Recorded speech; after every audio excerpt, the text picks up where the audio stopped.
I'm Maria Menounos, and you're tuned in to AfterBuzz TV, the ESPN of TV talk. Now, let the buzz begin. Hey, what's up, guys? Welcome back to the Katy Keene After Show. Hey. We are talking Season 1, Episode 6, Mama Said, and this gay mama right here is going to say something because this was a great episode. We have so much happening. Pepper is bisexually fluid. Katy is rebounding with several different men. Jorge runs for a pageant. Josie's starting on her EP, and so much more. We have all that coming to you with the recap of the show, as well as a very fun and fashionable special segment. Yes. And possibly some news and gossip. Oh, always. Always. Absolutely. Yes, I love it. Well, I am your host and moderator, Bryant Santos. I am your resident CW super fan. Riverdale, I love you. Archie Andrews, please marry me. But I will not be able to do this without my amazing panel. All the way to the left, we have the amazing Eric Devontae. Thank you. That's me, Yes. according to the chain and my birth certificate. Yes. Oh my goodness. You are a resident music lover who likes to crate dive through record shops. Yeah, after I pay my bills, I give it up to the records. I love a good Yes. record shop. Mr. Chubby. Yeah, of course. Nostalgia. Love it. Right next to him, we also have the beautiful fashionista, Miss Namor. Thank you. Yes, I'm so excited for this special segment. You guys are going to love it, so make sure you stay tuned the entire time. Yeah. So speaking of things I love, let's just break right down into this episode. What were you guys' overall thoughts? Oh. I thought it was a cute episode. I thought it was good. It was very mom heavy. I mean, it goes with the title. I don't think it was the most scandalous episode that we've had, but it was one of the least predictable ones. And for that, I really appreciated it. I got what I needed. Yeah. Yeah. It was definitely an episode every twist and turn I didn't expect. And I'm a little proud of Katy because she got to step out of there into the real world. She did. So I like that. Yes, I 100% agree. There was so much fun thing that happened in this episode. I was a little bit kind of judging Katy because she literally just broke up with my man KO, and she is just stepping out with the photographer and then with the prince, who is also engaged. So we will definitely get into that. But before we do that, let's just jump right in and talk about someone who kind of got a little bit more this episode, which was Pepper. We talked about this before. She hasn't really been getting much development, but she's kind of getting there, and we're seeing more of her conning. We saw in the end that Didi actually called her out and said, I know you're a con artist, and I want you to teach me your ways. So before we get to that, I want to talk about her exploring her sexuality, because what I think is a really cool topic is that she slept with Didi. Of course, we know that with the on the air mattress a couple weeks ago, and then now she is hooking up with KO's roommate, Raj. She's not hooking up with KO. She better not be. Knock her out. That would change a lot of stuff. Yeah. But Eric, what did you think about her, I guess, kind of exploring her sexuality and doing it with the con artist or the girl that helped her con the hotel, and then with the porn director? I don't have too much of an opinion on Didi because her character has no development whatsoever. Like right now, it's kind of like she's been played, so that we're getting the jaded angle for her. But for the porn director, I think it's kind of hot. It's kind of hot. It's unexpected. And I felt like that conversation that they had in the bed was a moment of vulnerability for Pepper. And I feel like we needed that because, as we've seen, she likes to keep up with the Joneses. And the only person who knows her truth is Josie. So I think maybe she met her match. If I'm getting my Raven Baxter on. Yeah. Calling it. We need a counter for your Raven Baxter moments. And when you say spicy or steamy or any other hot word. Yep. All of those references are really the same I use for crab legs. So Don't get me started. I'm hungry now. I just feel like, first of all, what makes you think Pepper is going to tell you everything she knows? I don't think so. I think, of course, she's going to do the deal, but you have to understand when people are those mega mind people, they're only going to tell you what they want you to know. How do you know that's everything she wants you to know? Yes. You know? Like, she's probably only going to let you know, like, a third of her info. And she's not going to let you know too much of it because then that's going to take her out the game. Right. For sure. You got to think smart. A player never wants to be out the game. Yeah. No. Like, they have to be the master at it. So she... you could be her little, assistant or something, but she's not going to have you, skyrocket over her. That's not going to happen. For sure. Yo, speaking of players, we saw a little bit of I guess kind of like a playing moment or a little spicy moment with KO and Xandra. So Katy is leaving Lacy's and she walks down the street and she catches KO rubbing Xandra's lower back. And I was shook because I was ready to get Xandra. Camille Hyde, I'm watching you, girl. Right. Just here. You can't trust nobody. We had Camille on the show last week and she was amazing. But what I want to ask you guys what you thought about that moment of, like, it was so shocking, and just seeing it from Katie's perspective, she was so taken back.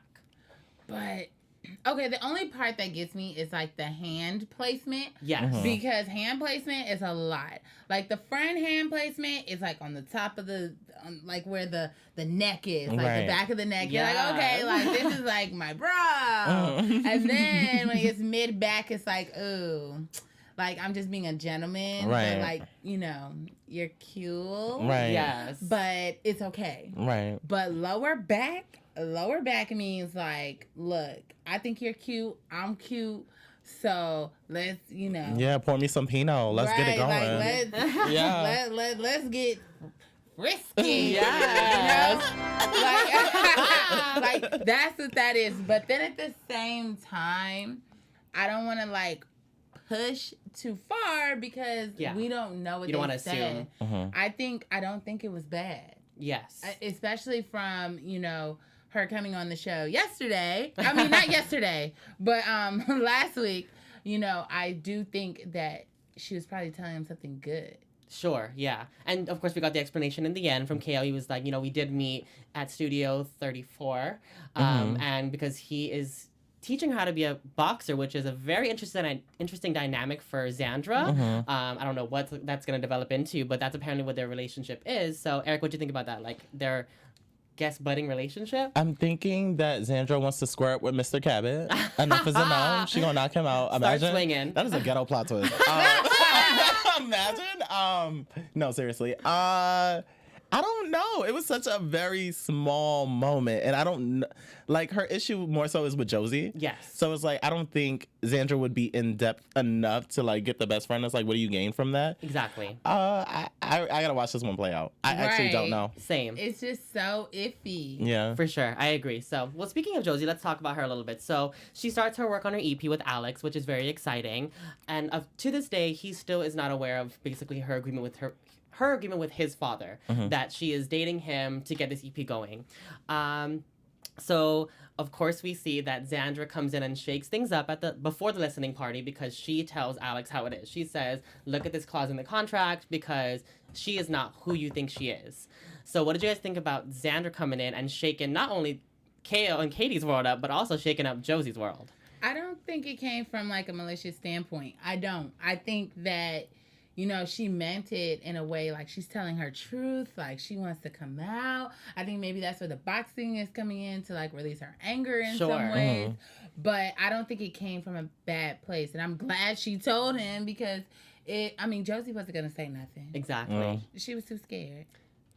I think it's coming from a space of she doesn't want anything stopping her from being with Alex. Yes, yeah. I can feel that too. She said it. She was just like, look, like, your dad's been controlling things. This is my way of just, like, making sure that he's out the picture and we just do this. But I don't know. Like, her past is so malicious that I'm just like, can she do anything that's, like, pure-hearted? I think so. I want to say that there's a change. And Camille gave us some insight letting us know that we're going to start to like her. And I'm just like, okay, well, it wasn't this episode. Right. Yeah, Sorry, Camille. Love you, girl. Yeah, so I don't...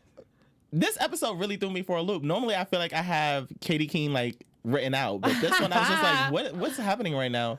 So we'll see with Xandra. I agree, too. And I definitely caught that when she was basically hinting at Alex, like, you know, I'm doing this kind of for us, if that makes sense. Yeah. She was basically, I think she's maybe still hung up on him, even though that's now her stepbrother. I don't know what kind of flowers in the attic this is. Oh, yeah, you guys gotta watch it if you haven't seen it. It's like sick. Josie and Santos said. It's sick. It's real sick. It was a sick joke, Josie. It was a real sick joke.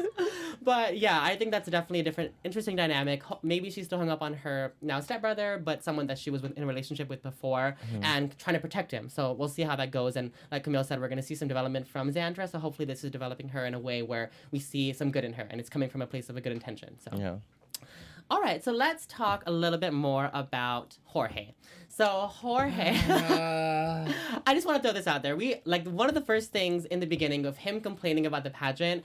I was already over that. Like, yeah. It was so like in the last 3 weeks, he has just been complaining about everything from his insecurities to his issues with his father, and now his issues with other drag queens in the community. Like seriously, Jorge, the world is not out to get you, sister. Right. But what did you guys think of that whole dynamic? And I just have to ask Eric. So the drag of the century was Miss Xandra, Miss Deveraux on the show, called out Jorge and said, "Drag ain't Broadway, and you couldn't even cut it there." And I was literally like, "Oh my God!" She just pulled Jorge and Ginger's wig off her head, and she is bald. Right, cold. No, I love a good read. It was given real encyclopedia. I don't know. I was so excited to see Shangela on the show as Deveraux. I'm a huge RuPaul's Drag Race fan. But I feel like Jorge needed to get shaken up a bit because this defeatist attitude is whack. Like, if you're going to be our resident, like, gay character, I want you to have that sass. I want you to be very witty and stuff. And I don't feel like Jorge has been bringing that. It's been very woe is me. Yes.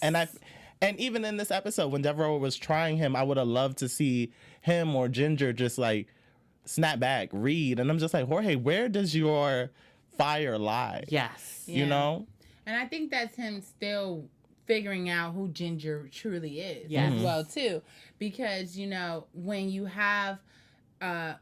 when you're in a different zone and you're in your element, that's when you're supposed to feel like the best. Right. And I feel you can't let a little bit of like razzle dazzle get you. Yes. You have to be a true like queen with it. You have to act like you already have the title. And I feel he already just seems so defeated. Like soon as he got on the stage, you telling me you can't answer not one question, you can't come up with a lie, like say something. Like, you could have said something like, you know, I would tell them to wear their mom's Puerto Rican Kuwait, do something like anything. The man did nothing. Yes. And I was just like, this is all you're gonna give me? Mind you, this is the best Jorge has ever looked. Like I've seen some, and it's not even a read, but sometimes the makeup be busted or the wigs or the outfit. Like this week was blended well, but this week was good. Like the feathered corset was good, the hair was good, the makeup was clean, it wasn't heavy, and I was just like, this is your moment to really be like body in the competition, and you just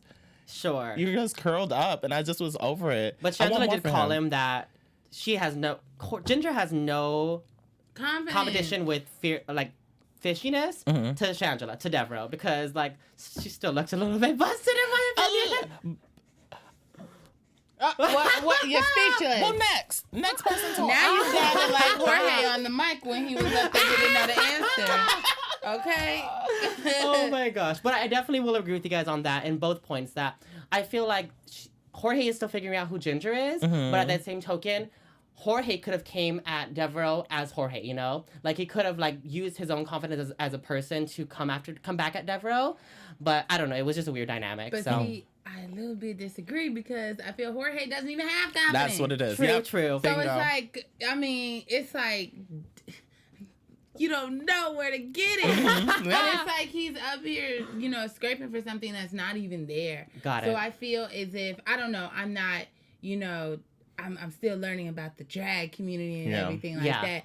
But I feel, you know, if Jorge isn't comfortable within Jorge, you know, he can't be able to express himself as Ginger. Because Very I true. also Yes, think girl. like he's using Ginger as like, you his know, confidence piece. There we True. go. Like, Very true. this is who I am. But he doesn't know that's truly who he is because he's not letting any, like Ginger can't even, you know, express herself because he's so shy and letting Jorge take over. Got it. Where's his boyfriend? Right. Where is Bernardo? Literally. He didn't even come. He's somewhere getting free drinks at the bar. Right? Yeah. We need him back. He didn't come. Jorge can't find a good man to save his life. But I'm glad that Francois agreed to be Jorge's or Ginger's drag mom because Francois seems like he's been there, done that, and he has the experience to really shape Ginger. Yes. And show her what it's supposed to be. So I hope not with that wig. yeah, because Francois. Where's the part? Francois, that wasn't the best look you could have pulled out either, but. Even Katy was shook. Katy was like, she was Francois? Oh my God, I'm so sorry to everybody in the gay community. Right, it didn't need to be like that. Well, real quick before we move on to our special segments and stuff, because you're both Beyonce fans, Yes. what did you think of that Pretty Hurts performance? Great song choice. What? No, I'm waiting for you to go on. Oh, I was gonna say. I'm just looking at the camera so they know. Go on. First of all, I think that the song choice, amazing, great, because it shows his insecurities, and it's just really, that's the best he's shown of himself all night. Yeah. However, I do think that, he's a little nervous, a little shaky in there. I think he could have gave more confidence. I think he could have went down to old girl and flipped his hair or something like that, dramatic, to give that of like, yeah, pretty hurt. Yes. Yeah. I feel like he could have gave a little bit more life. How about you? What do you think? If this was an auction, if this was Amazon, it wasn't sold. Okay, I don't like you. No.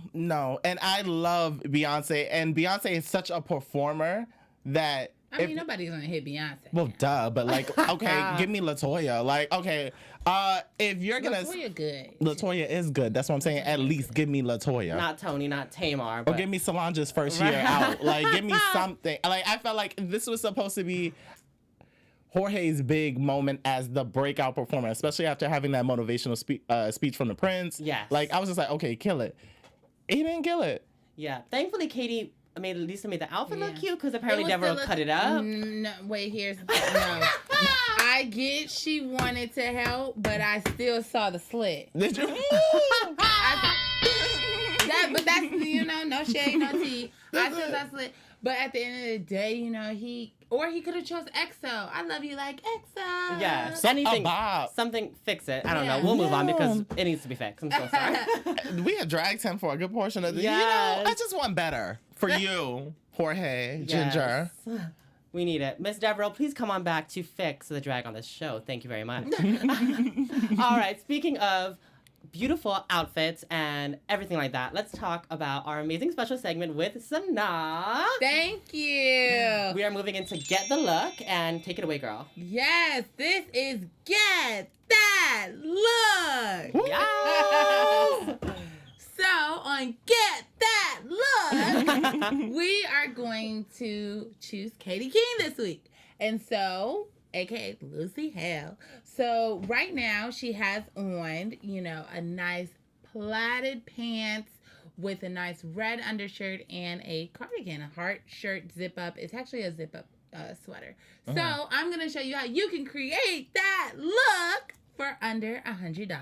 I love that. Yes. So let's start off with the pants. Now, this is a Fashion Nova fit, okay? Yeah. Love a good Fashion Nova fit. Cardi B, where are you set? Okay. Fashion Nova fit, bougie, bad, and thick. So for the pants, this suit is a nice $34.99, guys. Okay, that's a steal. Because not only do you get the pants, but you get the top too because it's a set. So make sure you get those pants and the top from Fashion Nova. Especially if you're trying to sex it up, because Katy likes to give real Mormon realness. Oh my gosh. Now, next we do have the bodysuit, and it's a red bodysuit. So with this, what I like about it is very versatile, and it has a little texture to it, a nice little layered, scrunchy look, which I love. It's kind of in now, and you're able to mix it up. And it's a little bit low, so we're going to show a little skin. We're gonna give the girls what they want. Yeah. So, and the boys. Okay, the girls and the boys what we want. Okay, what they want. This is the content that they asked for. So that's what we have to give them.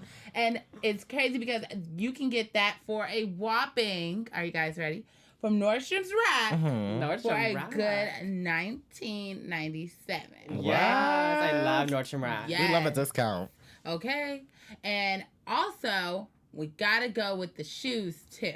Now these shoes are a nice rose gold, and you can dress them down, dress them up, any way you want to, and it gives a slight heel. So if you are a little bit shorter on the shorter side, you can wear heels, so then the pants do not drag on the ground, and it gives that layered look, And for all my tall girls, you know, we got something for you too, because those shoes are not too high, so it doesn't look like you're flooding. Because that happens for me sometimes. Right. And you can get those at ASOS for $30. And you're probably also wondering about the cardigan too. So that cardigan you can get from, guess where you guys can get this from? Oh, tell me. Amazon. Yes. Are you an influencer? Right. Cut the check, Amazon, and do it on time. So that cardigan sweater you can get for a whopping $19.49 off of Amazon. And the cool thing about it is that, yes, it's a little bit longer, but, you know, for all my hippie girls, you know, sometimes you don't want to always show your hips and you want to just keep it a little downplayed. You can always wear the cardigan with it. Yeah, or if you want to show your hips, you can just tie it in the front. Yes. If you want to show the hips and the back, I always like to throw it back, so there we go. Or you can drag it on your shoulders. You know, they do that a lot in LA. You know, I love, You just drag it on your shoulders. I do it all the time. I wear like a cape. Yes, like a little real cape. luxurious. Yes, I love. Yes. All right, I love that. Thank you, Santos. That was perfect. No problem. You So guys cute. can get that look. Yeah. This is so Cosmo vibes. I love it. Yeah, that was great. You. So yeah, you guys gotta make sure you guys get that look, and it's super inexpensive. It's just like a $75, but that does not include tax, guys. So all of your tax and shipping, that does not include it, but it is under $100. Yes, if you're in LA and the tax, I'm sorry. Yeah, right. All right. Thank you so much, Sonata. That was problem. amazing. Let's move on real quick to some fun news with Eric Devante. AfterBuzz TV News. So, in an interview with BuzzFeed Celeb, Lucy answered fans' burning questions about her new role as an aspiring fashion designer, Katy Keene, in the Riverdale spinoff, The Katy Keene Show. Yes. So she says, Hannah Marin would fit in well with the Katy Keene world, Lucy said.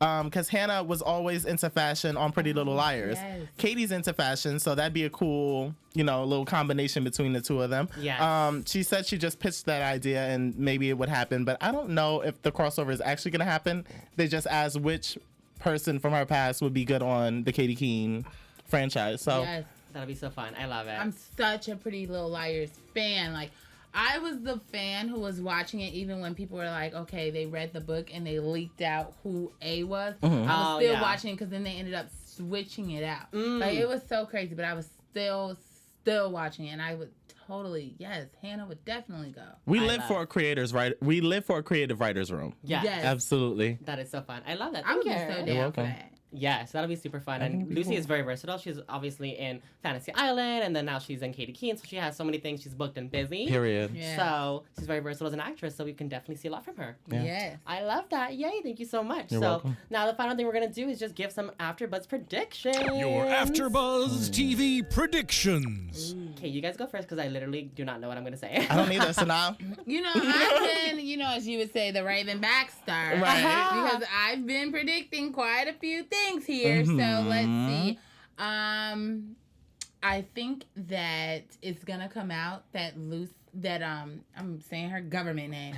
That, On her birth certificate. Right. I think it's gonna come out that Katy slept with the prince. I think it's gonna come out. Okay, yes. And It has to. I really do think it will. And I think it's gonna change the whole wedding vibes, everything. And I think she might even find out on her wedding day or like the night before. I would cringe so hard. I forgot to mention in the recap, but as Sana was saying that Katy slept with Prince Errol, and then they got back together after breaking up the engagement.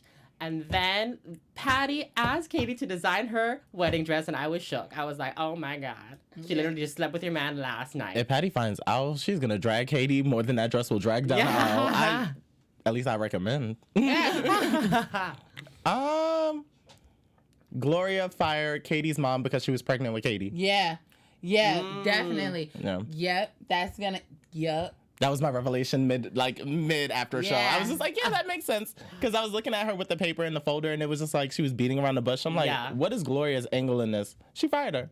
I'm a business major, and the HR in me literally just screamed when you said that. Like, that really? is so against the law. Yeah. So, that's probably the scandal, that it's against the law. Because she's probably, like, Gloria is such a workaholic, so she's probably like, oh, girl, you're not having a baby up in here. Right. You are going to get back to sewing.